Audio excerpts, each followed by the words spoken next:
Devocionais a Bíblia toda em um ano. Hoje, Lamentações, capítulos 4 e 5. O terceiro lamento foi encerrado com um clamor por vingança.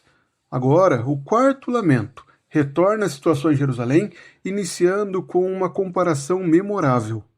Como se escureceu o ouro, como o ouro refinado perdeu seu brilho, como estão espalhados as pedras do santuário pelas esquinas de todas as ruas. Este capítulo é marcado por comparações como essas, que mostram justamente a situação inicial de Jerusalém, de Sião, e como ela se encontra agora, após o juízo do Senhor. O verso 5, por exemplo, reforça essas comparações com outro caso. Os que se alimentavam de comidas finas desfalecem nas ruas.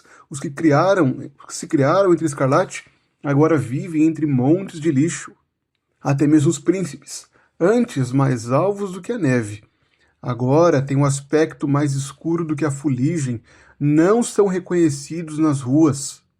As mulheres, antes reconhecidas pela sua compaixão, por serem compassivas, agora cozinharam seus próprios filhos. Embora nem os reis da terra, nem os moradores acreditassem que o adversário pudesse entrar pelos portões de Jerusalém, tudo isso aconteceu. E aconteceu por causa dos pecados dos profetas e da maldade de todos os sacerdotes, de todos aqueles que deveriam conduzir o povo, mas que foram pedra de tropeço para Judá. O verso 20 prepara para a conclusão apontando para uma última comparação.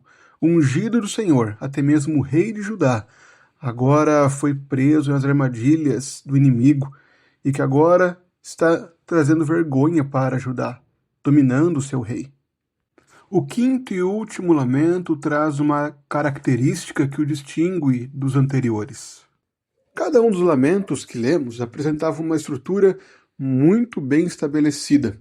Cada verso era iniciado por uma letra do alfabeto hebraico.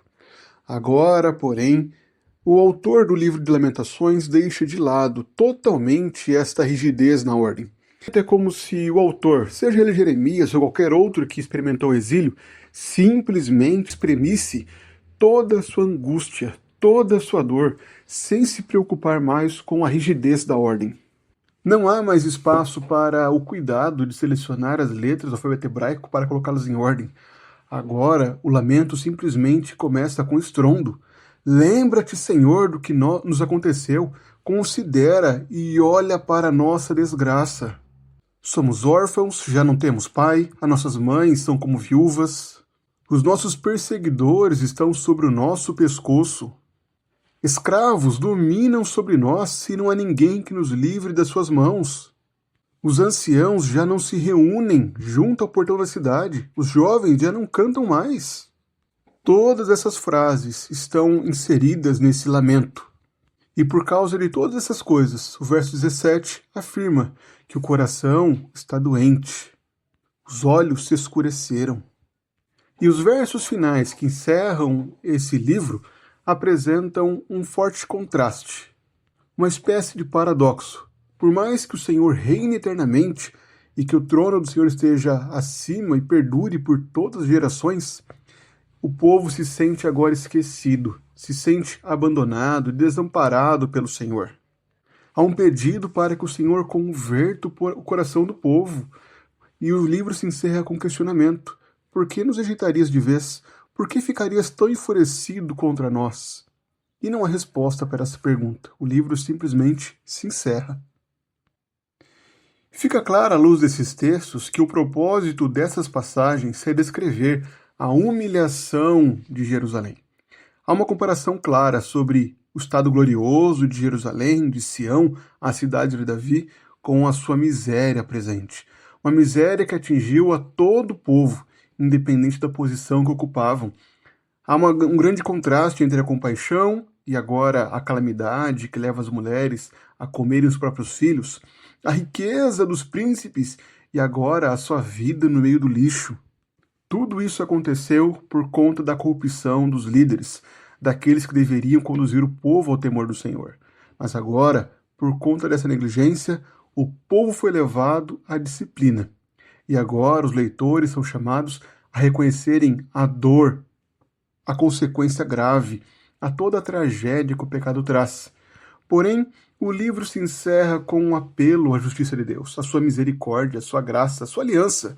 E por isso também traz uma súplica para os leitores também confiarem na esperança do Senhor.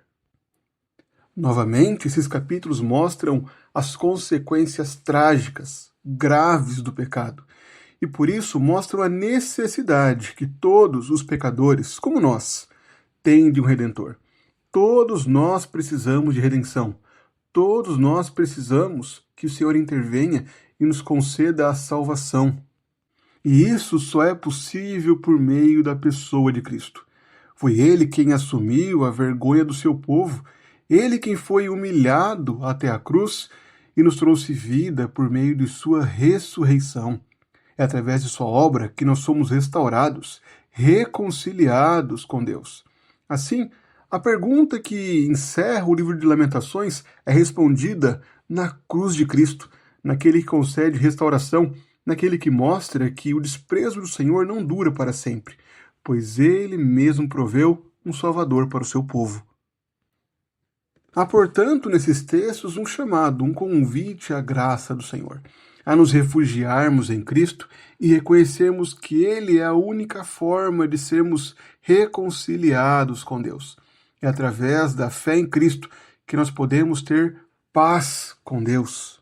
E como povo do Senhor, somos também chamados a proclamarmos essa paz, a tornarmos a obra de Cristo reconhecida diante de um mundo marcado pelo pecado, de um mundo em que todos precisam da graça do Senhor, pois todos pecaram. Nós somos chamados a tornarmos a obra de Cristo conhecida e assim chamarmos pessoas a se satisfazer, a descansar na graça que procede de Cristo, o único e suficiente Salvador.